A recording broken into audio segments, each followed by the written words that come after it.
This International Volunteer Day, we turn our attention to everyday heroes who often go unnoticed.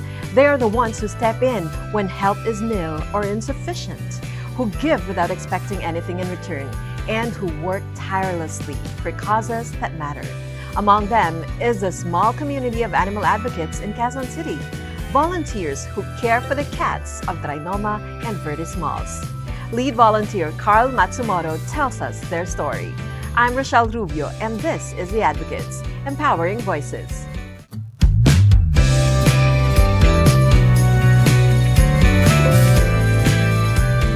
This International Volunteer Day, we shine the spotlight on a group of citizens quietly safeguarding the community cats around Trinoma and Vertis Malls in Quezon City.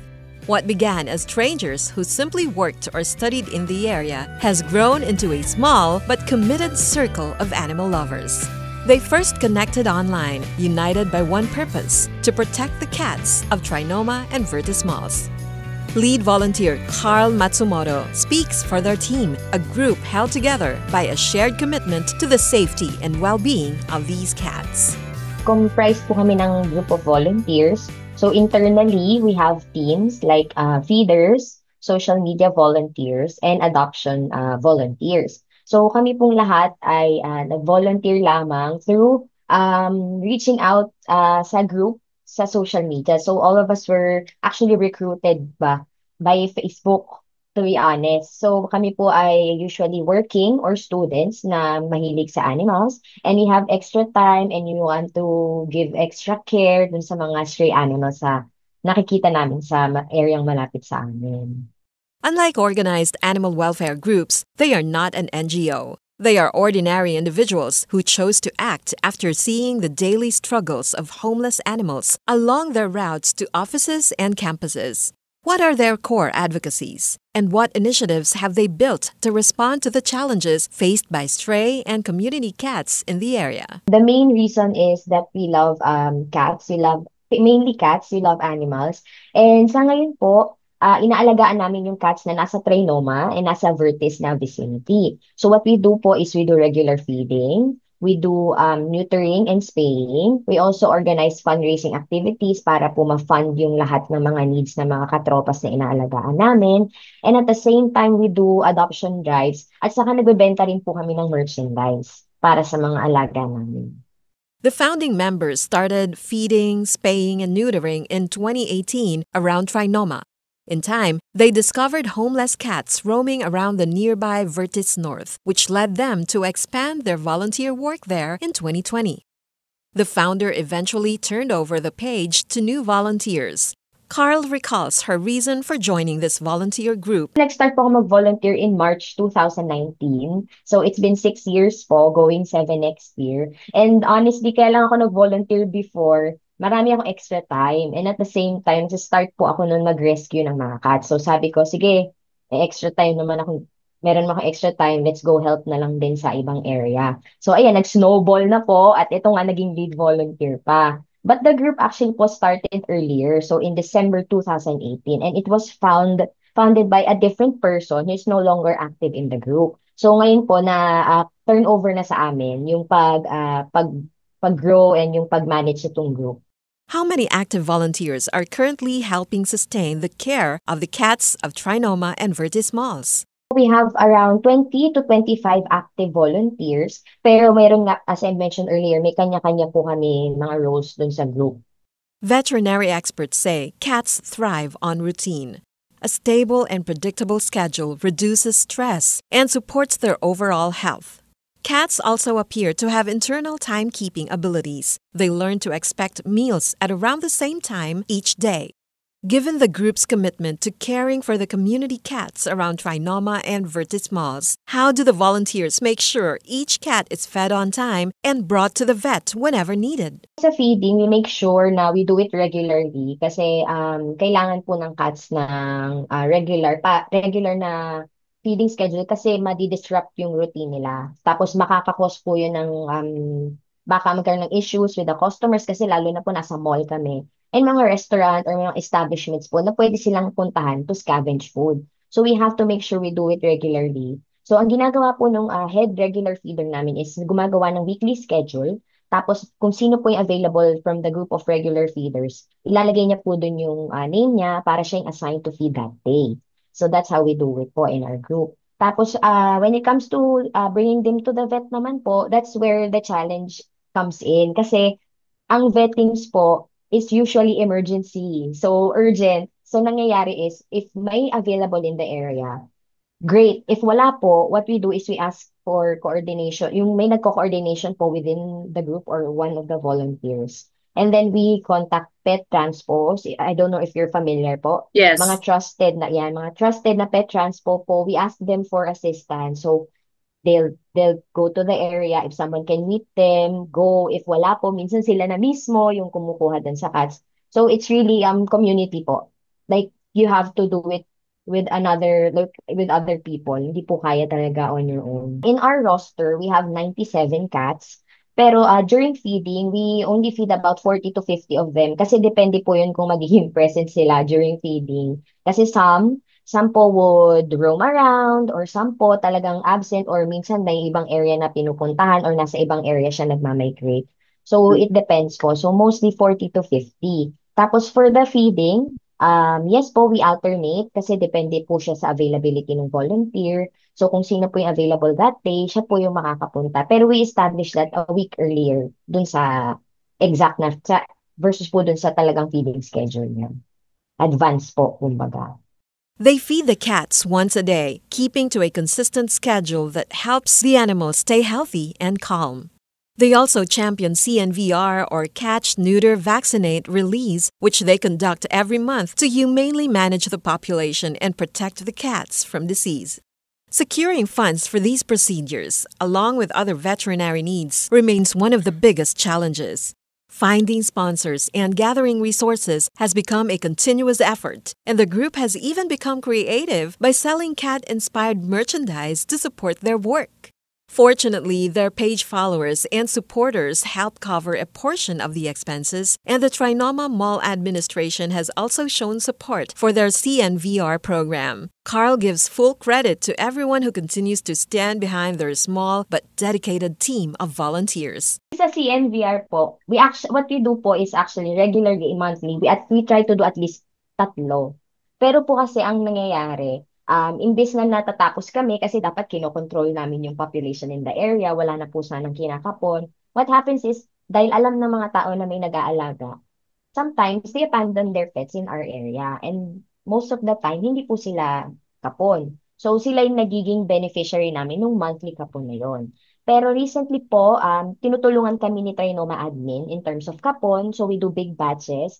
We've had 2 big batches this year. So, 13 po nung May, and then 17 cats in October.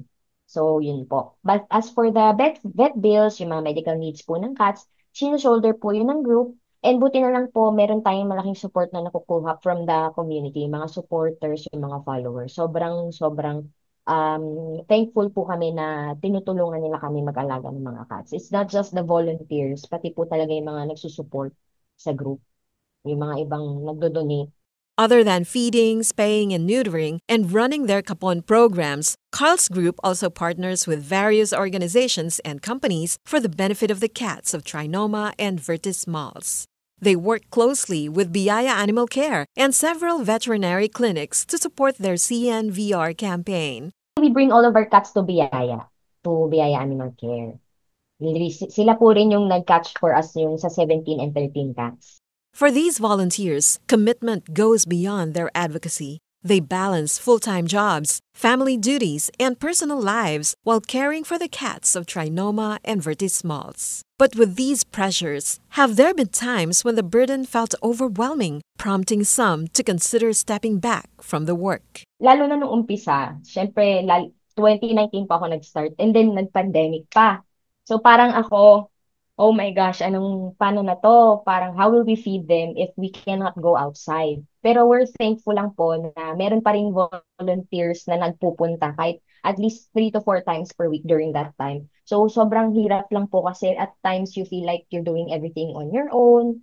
Pero what you have to realize po and what we've realized din sa mga kapwa ko volunteers is that we really can't do everything.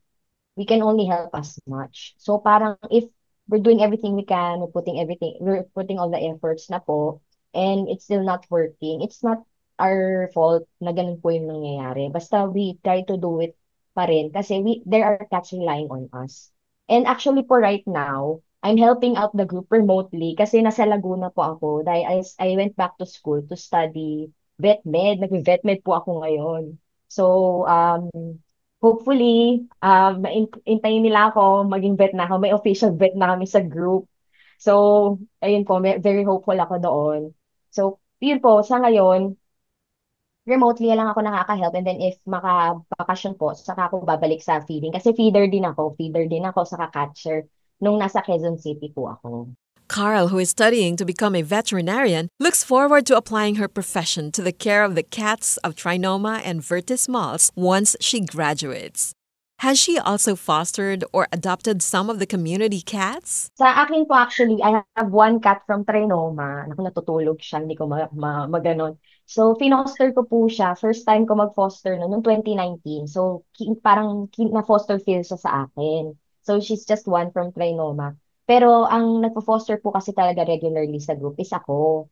So, even before coming here, meron pa akong last batch ng foster ng around July. So, 5 kittens po yun, who are all successfully adopted out naman. So, yes po yun. Foster, and I also have I have 7 rescue cats po.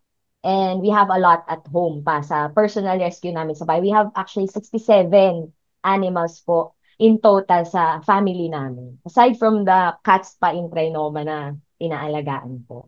67 animals rescued and cared for by their family speak volumes. When did Carl begin rescuing animals on her own? In terms of dogs, before we started rescuing cats, nag-rescue po kami ng nanay ko ng dogs kasi dogs lang yung alaga namin before. And personally talaga ako, hindi ako mahilig sa animals nung bagets pa ako. Nung nagkaroon lang ako ng pet, which was in 2014 lang po. Very recent, so adult na ako. Doon lang ako nagkaroon ng compassion for them. Parang, kasi sabi ko, ay, yung aso ko, paano naman yung aso na yun? Paano naman yung cat na yun? Parang nakita ko yung dog ko sa kanila. So, doon lang po siya nag-start talaga. So, even yung rescuing ng cats, nag-start lang din kami. Around 2019, kami ng mother ko. Ganun lang din po. Recent lang, actually. Her mother, a rescuer herself, supports Carl's advocacy for animal welfare, especially when it comes to cats.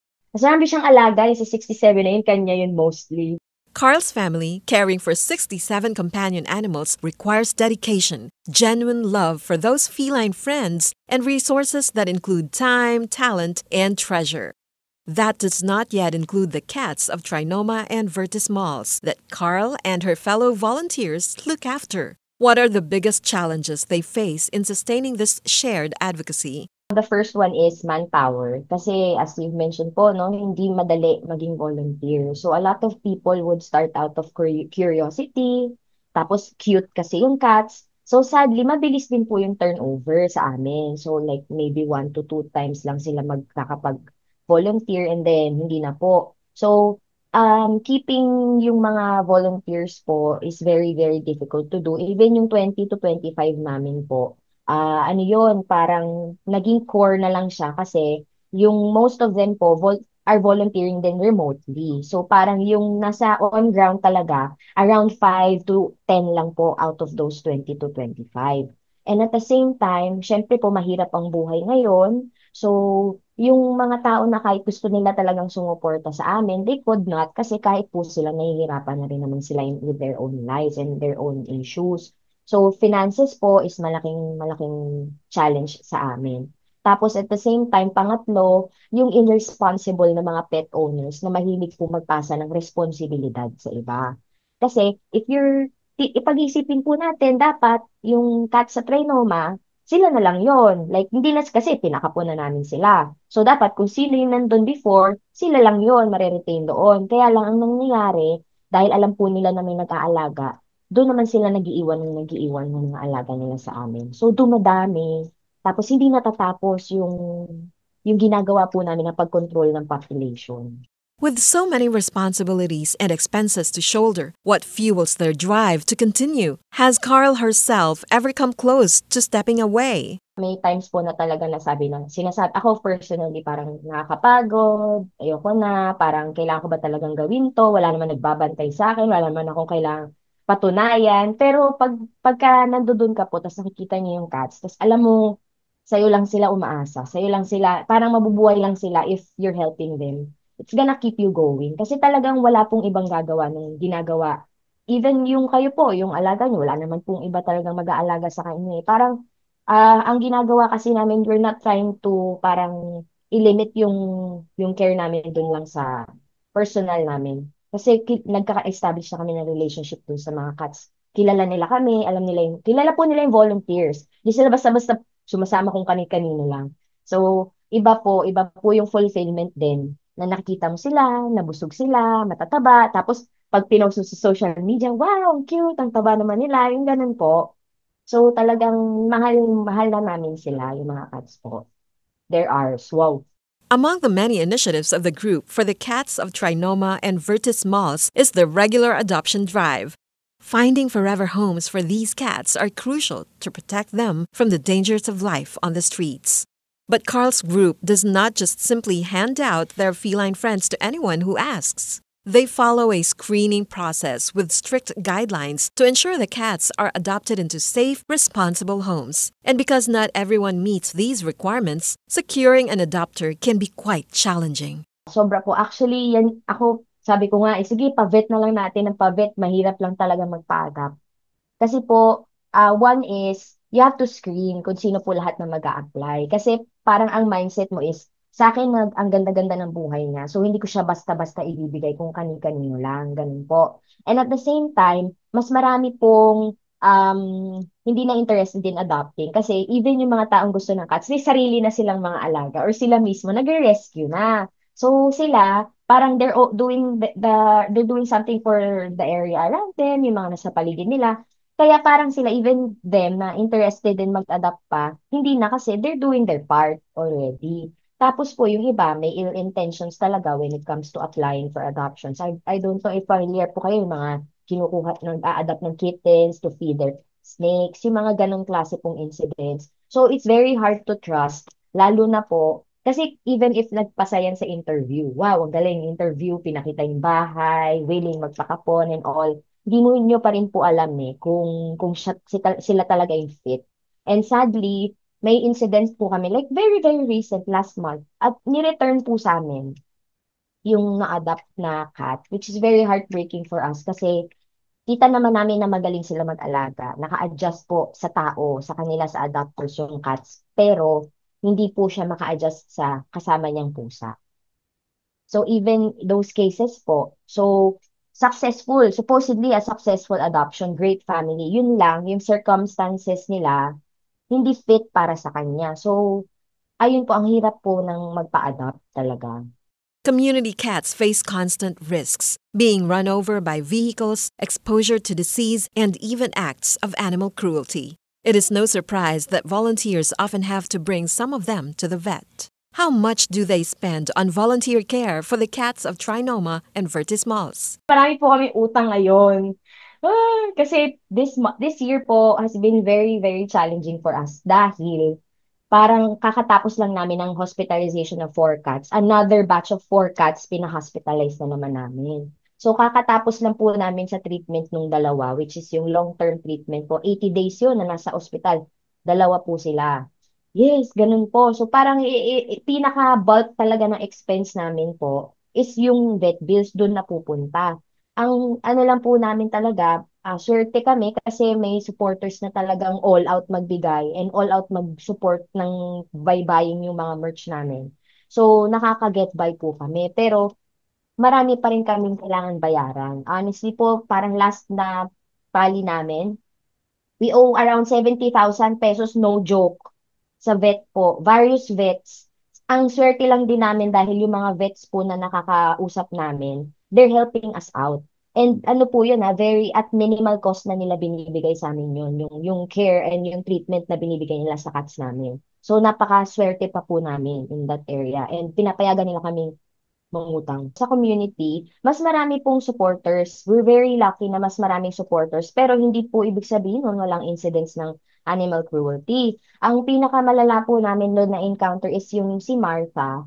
Para siyang binuhusan po ng mainit na tubig. So yung back niya, ano siya talaga, parang nalapnos po yung back niya. Tapos, ang isa pa po namin kalaban is yung mga reckless drivers na nakakasagasa po ng cats. Tapos, ang gagawin nila, iiwanan lang nila doon. Sa kalsada, na naghihingalo, meron po kaming ganun cat, si Try. Sobrang, sobrang ano po, sobrang unfortunate kasi buhay pa siya. Iniwanan siya ng ganun. Kung tinulungan siya, baka nag-survive pa po siya. Pero wala, iniwanan siya, naghihingalo. Buti na lang po, nakuha siya ng volunteer at nai-rest po siya peacefully, pero hindi rin siya nag-survive. Having veterinary clinics that understand the group's plight and cause is a tremendous help. Carl and her fellow volunteers are able to rush cats to these clinics during emergencies, often on a credit line. Many of these cats require urgent medical attention due to serious illness. Sakit po yun. Parang yung isa po is hindi siya nawawala ng sipon kasi meron siyang virus na hindi nawawala sa katawan niya. So, kailangan na constant treatment. Yung dalawa po, I'm not sure if you're familiar po sa FIP. Yun po yung kailangan ng 84 days na gamutan. Dalawa po sila na nagkaroon ng ganun. Have they filed or helped file cases against animal abusers? Wala pa po kasi yung pinaka-recent po yung na-mention ko si Try, dapat po ano siya, nanghihingi po kami ng footage ng CCTV. Kaya lang po kasi maraming requirements na kailangan, may mga red tape pong kailangan asikasuhin, kaya hindi po siya ma-prioritize ng volunteers. Kasi sadly, yung limit na kakunti lang kami, kakunti lang may extra time para gawin yon, ano po, hindi siya ma-prioritize. Even if, actually, meron nga kami CCTV sa catpad, meron po kami doon. Even if makatch namin sila, hindi naman namin sila ma-pursue kasi yung angle ng CCTV, na anuhan nila, na lalampasan nila, yung ganun po, may mga ganung instances sadly. So sa ngayon, wala pa kaming cases na na-file.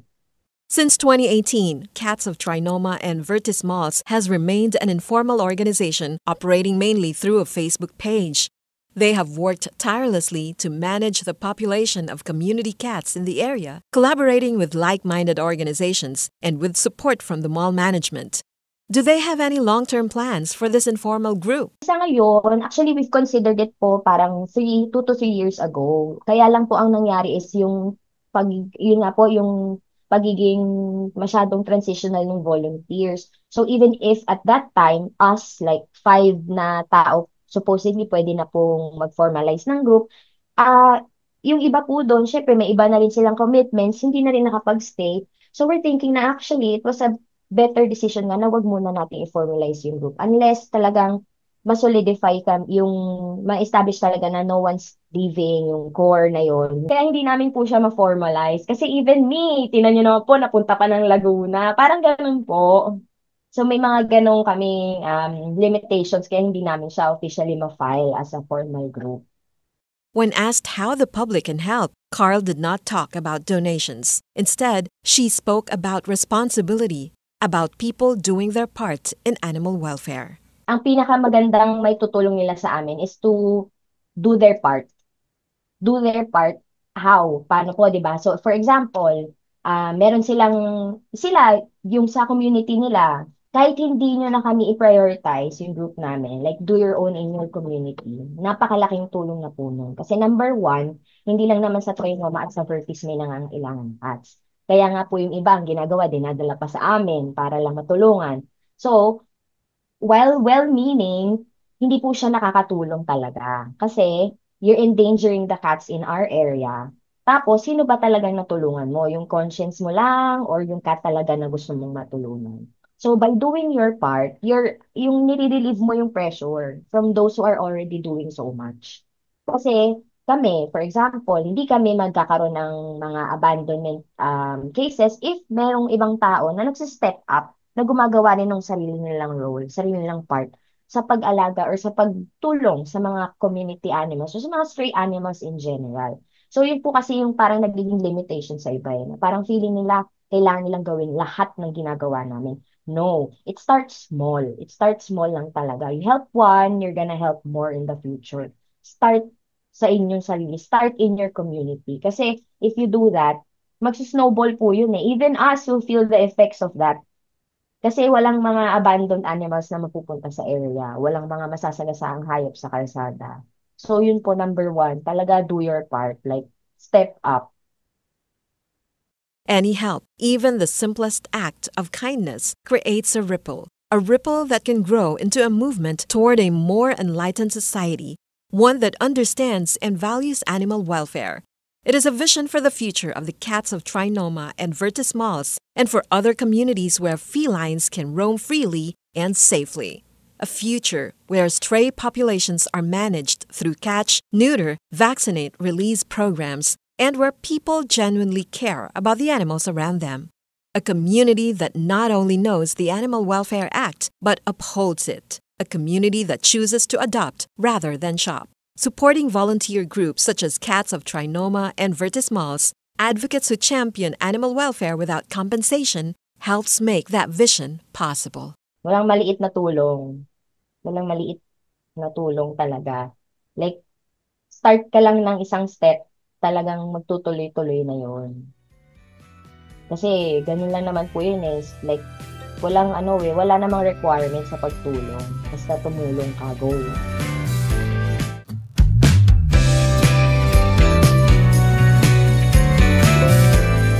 This International Volunteer Day, we salute those who serve without compensation. They give their time, their effort, and even their own resources to save lives that can never repay them. To the volunteers behind Cats of Trinoma and Virtus Malls, may you continue rising above the challenges for the sake of the voiceless cats you protect. Till the next episode of The Advocates, I'm Rochelle Rubio for 104.3 The Capital.